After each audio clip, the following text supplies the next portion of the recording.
Izzy, welcome to Pod Growth Stories. I'm so happy to have you on here.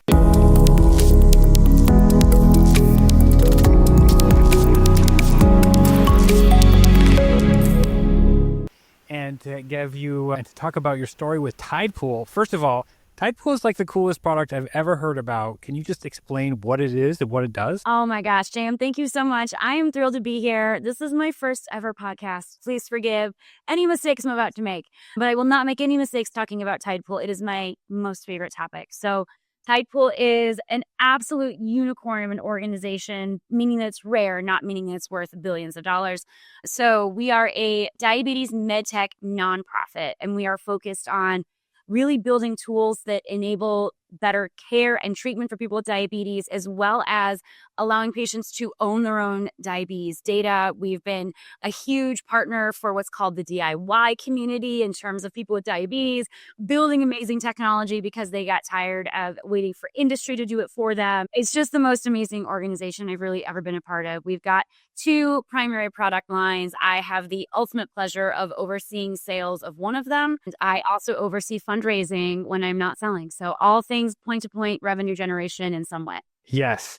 And I'd love to, before we get into revenue generation, which is usually my favorite topic, I'd love to, can you explain, like, how did this come about as a DIY? I love this, especially from a founder point of view, that you found people already taking action and just added firepower. I'd love to dive into that. Yes. So this, I will be honest, this predates me. So this is like the Tidepool, I don't want to say lore, it's true, but the Tidepool ethos. Tidepool was founded 12 years ago. It was founded by two incredible people, one named Howard Look, one named Brandon Arbeiter. Howard Look's daughter had been diagnosed with diabetes. Brandon Arbeiter was an adult diagnosed. Brandon was in New York. Howard was in California. Through the, I guess, magic and incredible community of diabetes, they ended up meeting each other, realized they had very similar frustration in terms of what kind of technology was available for people with diabetes, and decided that they were going to fix it. And in order to fix it, they needed to be an organization not beholden to shareholders. For the diabetes community to always come first, it was necessary that it be a community-funded organization, thus the nonprofit status. So launched off 12 years ago, the first primary expression of Tidepool was our data platform. And the data platform brings all of this diabetes data into one spot. Something I didn't know before joining Tidepool is that diabetes is a data disease. There is a ton of data around diabetes. You have a lot of different devices, be it a continuous glucose monitor, a blood glucose monitor, an insulin pump, an insulin pen. There's a very measurable, which is also a double-edged sword because you also start to define yourself by your numbers, and it becomes very isolating and very frustrating and very complicated. So community is a big part of Tidepool. But as Howard and Brandon were really looking at what do we want, what is our place in this space, it was really serving as a hub for all of these diabetes data devices to come into one place. There are horror stories back in the day where you would have one device that you'd print out a report for and another device you'd print a report for, and you would put them together and hold them up to the light. And that's how you were like drawing your own trend lines and identifying how things were going. This is no way to live. So that's really where it got its roots, and it started there. It's also been an open source technology this entire time. Everything we do is available. Anybody can look at it. Many companies have taken our code, built their own for-profit products from it. So we've always been committed to transparency and data ownership. Patients all own their own data. We do not own it. We're not profiting off of that data in any way, shape, or form. They can donate their data, and then we can amass that into data sets for research and such like that for other organizations. So it's been data, transparency, open source, putting the diabetes community first. That's where it started. And then where it grew out from was there's the kind of this story of everyone that worked at Tidepool at the time. I think there were like 6 or 7 of them. It was not a huge company yet.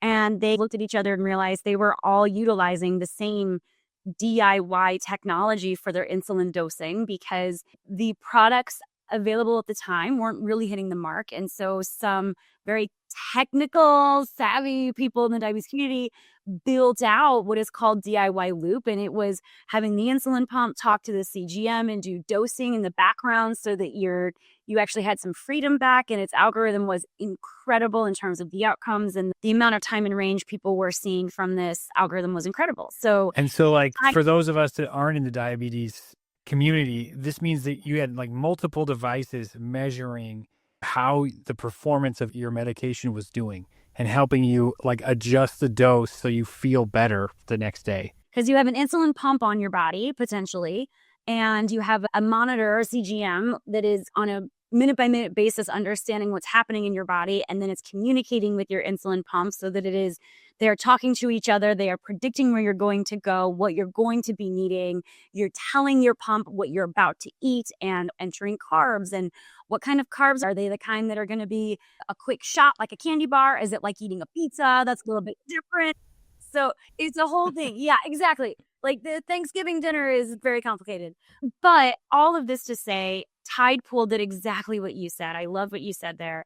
They wanted to put some firepower behind it. And that's exactly what we did. We said it is in the best interest of the community that this technology be approved and vetted by the FDA, because it is currently not supported. There's no support line or hotline you can call if there's a problem. It's an amazing community of people you can reach out to, but it created a little bit of anxiousness around some physicians, and some physicians were not comfortable with their patients utilizing the tool.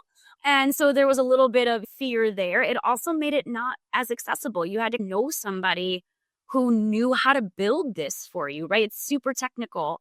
And it's gotten a lot better now. It's a very different type of tool now than it was. But there was certainly time that having a tech support person was the goal. Yeah.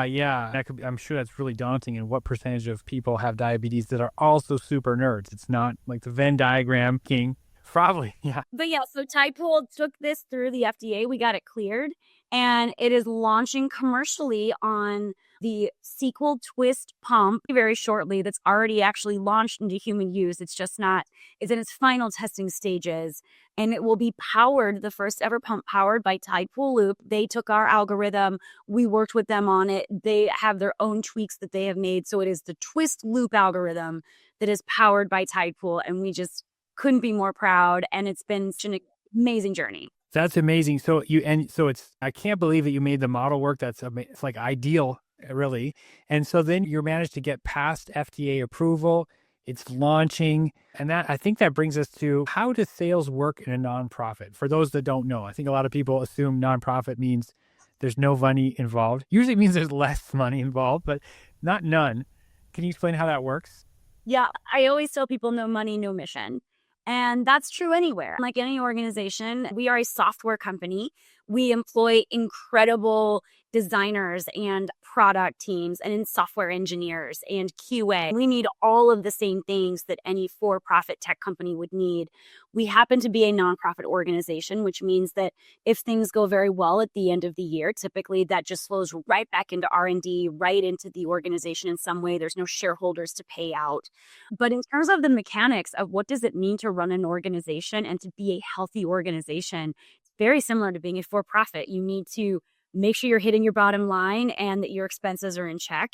Selling as a nonprofit becomes extraordinarily more exciting when you are selling a product that is helping people at the same time that you are meeting your revenue goals.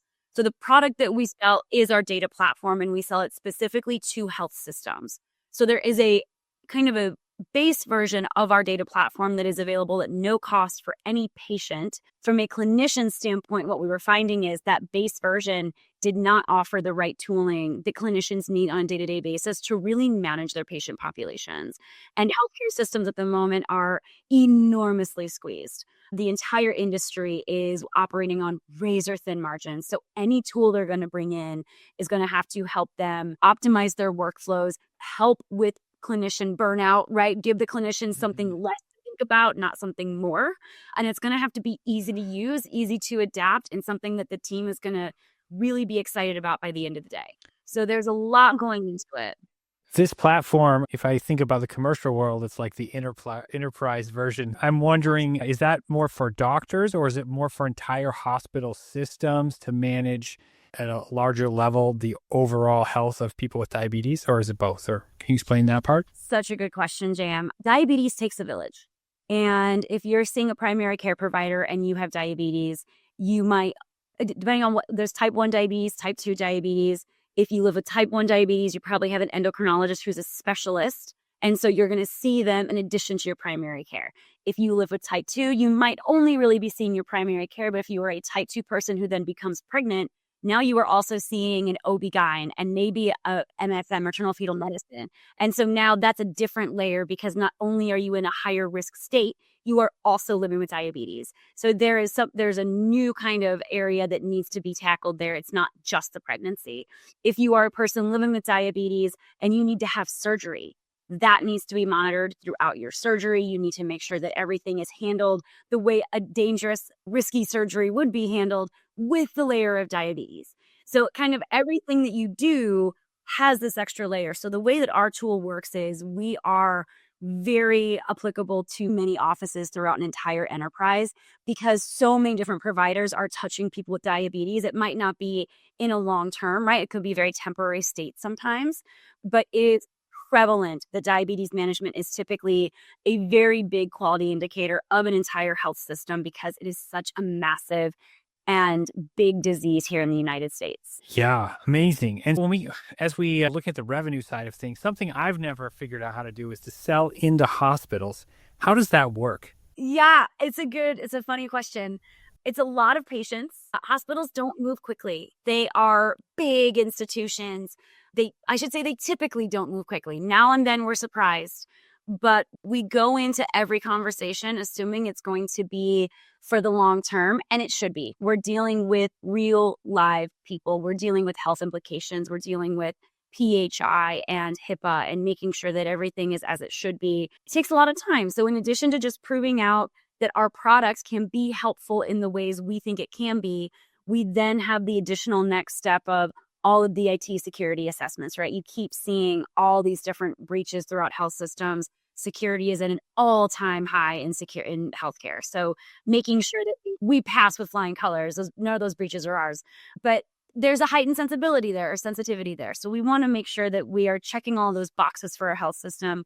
And there can be many of those. So if you imagine an enterprise sales cycle that can include a lot of meetings with C-suites, a lot of budget reviews and negotiations, that all exists. And then you bring in additional months of contracting with legal because you're, again, dealing in HIPAA and patient data and PHI. It's like a complex enterprise sale. Very complex enterprise sale, but you build some amazing relationships along the way. You're in touch with these people for sometimes up to 9 months or a year, right? You're checking in, you're going through major life milestones while these deals are closing.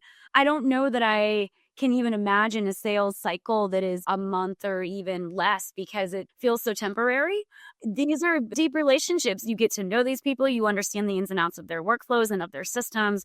And what it really takes, I think, to close a health system deal is some authenticity and some grit and some accountability. You're working with people's lives. You have to do what you say you're going to do. And proving that over and over again in every conversation that we have and anytime they need something, being there for them because I always say to them, they're late for a meeting or something. And I say, you're taking care of people. You're fine. This should come second. Please handle patients first. And just having that awareness that of all the things in their day, we're there to make it better. We're probably not the most important. And we have to keep ourselves top of mind because we know they want this to go through while acknowledging that when they get off the phone with us, they're about to go into a room with another human being whose life is potentially in their hands. Yeah, it sounds like it just reminds me of, I don't even know what it reminds. It's like a delicate balance for an extended period of time of showing up, being legitimate, being trustworthy, demonstrating that you actually do care. But this is not something that happens quick. No, and really being a true partner to them in that way. Typically, we always have conversations in our initial discovery calls that we know this can take a long time and we're here for it. We're not trying to create undue pressure. We want to work within their budget cycles because we understand that it only goes as far as we are willing to work with them. And we want to make sure that if their budget cycle is 6 months from now, okay, great. What do we do between now and then to make sure that you're ready in 6 months? What do you need from us? What kind of materials can we make for you to take to leadership? How do we prep you for those conversations? Let's do some role playing so that when you get into that room, you feel good about answering all the things that might come at you. So it's never time lost. We try to make the best of it in the meantime so that it's just tons of prep work and making sure that all of the I's are dotted and T's are crossed. So when it gets to leadership and we're in those discussions, there aren't a lot of questions remaining outside of some whatever the biggies they have, but all the tactical stuff is done.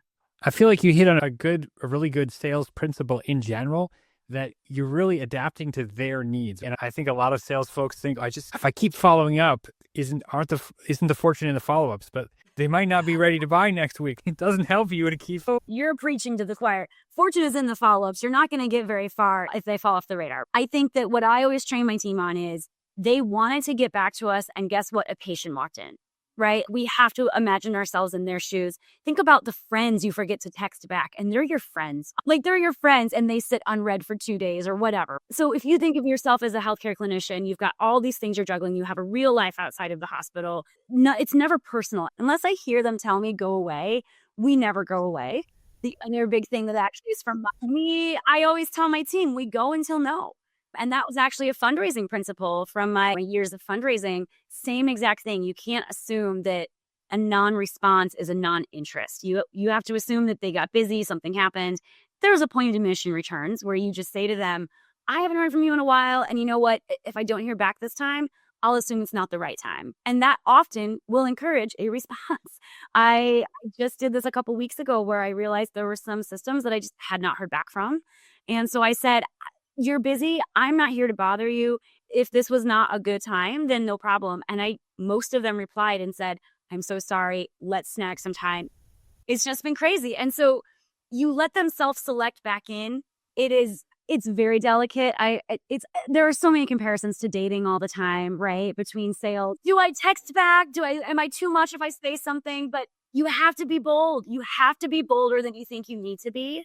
And the risks are certainly always a whole lot lower than I think we build them up to be, right? It's so easy to fall into a pit of despair and think, oh my gosh, I'm going to annoy them and then they're never going to talk to me again or whatever it might be. Even if that happens, which it rarely ever does, happens far more in our imaginations than it ever does in real life, then that wasn't going to work. And you circle back in 3 months with a different person, right? There's always someone else to reach out to at the same system. There's a C-suite you met at a conference. There's a director somewhere else. One person at one organization does not an entire health system decline make. Yeah, that's right. That's right. Yeah, I got to keep fighting for it. Izzy, this has been a great conversation. And as we wrap up, where should we send people that are interested in Tidepool? Oh my gosh, tidepool.org is the best place to go. Check us out. You can also, if you're so interested, you can email me. I'm Izzy at tidepool.org. Anyone's welcome to reach out anytime. This has been a blast, Jam. I hope that it was helpful and that everyone gets some nugget out of it maybe. Thanks so much.